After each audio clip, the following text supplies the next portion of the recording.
પેલા જે હવામાનની માહિતી આપવાની છે, એટલે આમ જોવા જઈએ તો દરેક મિત્રોને ખબર હશે, આપણા યુટ્યુબ પ્લેટફોર્મ ઉપરથી પણ ઘણા બધા મિત્રોએ જાહેરાત જોઈ હશે. આપણે હવામાનની વાત કરી, અલગ અલગ ન્યૂઝ ચેનલને માધ્યમથી પણ આપણે ઘણા બધા જે સ્ટેટમેન્ટ આપ્યા છે ને એની અંદર આપણે હવામાન વિશેની ઘણી બધી માહિતી આપી દીધી છે.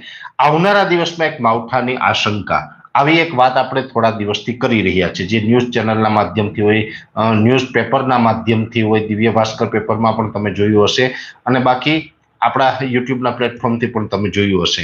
હવે ખાસ કરીને માવઠાની આશંકામાં આવું છે. આમ તો અત્યારે જે શિયાળા દરમિયાન અરબ સાગર કે બંગાળની ખાડી છે એના તરફથી આપણે કોઈ ખતરો હોતો નથી.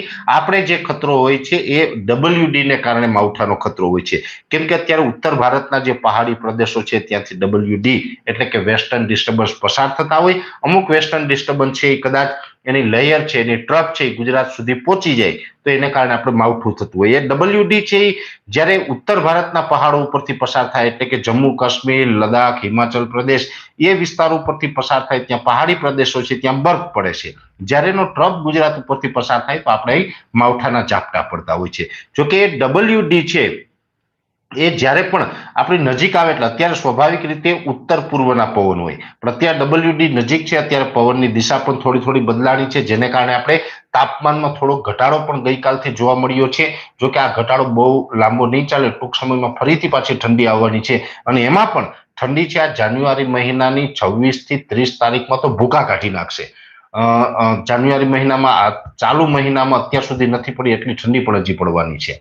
એટલે રેકોર્ડ બ્રેક ઠંડી આમ તો પડી ચૂકી છે અત્યાર સુધી, હજી પણ પડવાની છે. સિંગલ ડિજિટમાં તાપમાન જશે. પણ આ WD છે જ્યારે પણ પસાર થતું હોય ત્યારે પવનની દિશા બદલાય તો ઉત્તર પશ્ચિમની થઈ જતી હોય, એને કારણે ધુમ્મસ અને ઝાકળ જેવું આપણે જોવા મળતું હોય. આજે પણ જોવા મળ્યું હતું. હજી આવનારા 2-3 દિવસ સુધી આ ઝાકળ છે એ જોવા મળશે. જોકે એ ઝાકળ જોવા મળશે, પણ એ સાથોસાથ આ WD નો જે ટ્રફ ગુજરાત સુધી પહોંચી રહ્યો છે એને કારણે આપણે થોડા દિવસ પહેલા પણ જણાવ્યું હતું કે 21 થી 26 તારીખ વચ્ચે કોઈ કોઈ જગ્યાએ છૂટાછવાયા માવઠાના ઝાપટા પડે તેવી શક્યતાઓ છે. જોકે 21 થી 26 એટલે બધા જ દિવસ, 5-5 કે 6-6 દિવસ નથી પડવાના. કદાચ એવું લાગી રહ્યું છે કે 23, 24 અથવા તો 25 આ ત્રણમાંથી કોઈ 1.5-2 દિવસ એવા હશે કે જેમાં છૂટાછવાયા ઝાપટા પડશે, ને ઝાપટા પડવાની શક્યતાઓ પણ સૌરાષ્ટ્રના સીમિત વિસ્તારોમાં હશે. છૂટાછવાયા કોઈ કોઈ જગ્યાએ ઝાપટા પડશે. પછી કચ્છના વિસ્તારની અંદર થોડુંક સૌરાષ્ટ્ર કરતા વધારે ઝાપટાની શક્યતા છે, અને એક ઉત્તર ગુજરાતમાં, એટલે ઉત્તર ગુજરાત અને કચ્છના ભાગોની અંદર આ ઝાપટાની શક્યતા થોડીક તીવ્ર જોવા મળશે. બાકી છૂટાછવાયા સૌરાષ્ટ્રમાં ઝાપટા જોવા મળશે. મધ્ય ગુજરાતમાં પણ ક્યાંય ક્યાંય છૂટાછવાયા ઝાપટા જોવા મળે તેવી શક્યતાઓ. દક્ષિણ ગુજરાતમાં બહુ શક્યતાઓ નથી, પણ ત્યાં વાદળછાયું વાતાવરણ થાય એને કારણે એકલ દોકલ વિસ્તારમાં ક્યાંય ઝાપટું પડે એ વાત અપવાદરૂપ રહેશે. એટલે આ રીતની હવામાનની કન્ડિશન રહેવાની છે, જેની દરેક મિત્રોએ નોંધ લેવાની છે. ઘણા બધા મિત્રો એવું પૂછી રહ્યા છે કે દેવા માફીનું શું થયું. દેવા માફીની આપણે તીવ્ર માંગ છે એ કૃષિ મંત્રી સુધી પહોંચાડી છે. અત્યારે પણ આપણું આંદોલન ચાલી રહ્યું છે, પણ સરકારે હજુ દેવા માફી માટે તૈયારી નથી બતાવી, અથવા તો સરકાર દેવા માફી કરવા માટે તૈયાર નથી થઈ. એટલે દેવા માફી છે હું તો નથી કરી શકવાનો. ઘણા બધા મને ઘણા ટાઈમથી કોમેન્ટ આવી કે પરેશભાઈ તમે દેવા માફ કરી નાખો, પણ હું ના કરી શકું. જો મારા હાથમાં હોય તો કરી જ નાખ્યું હોત.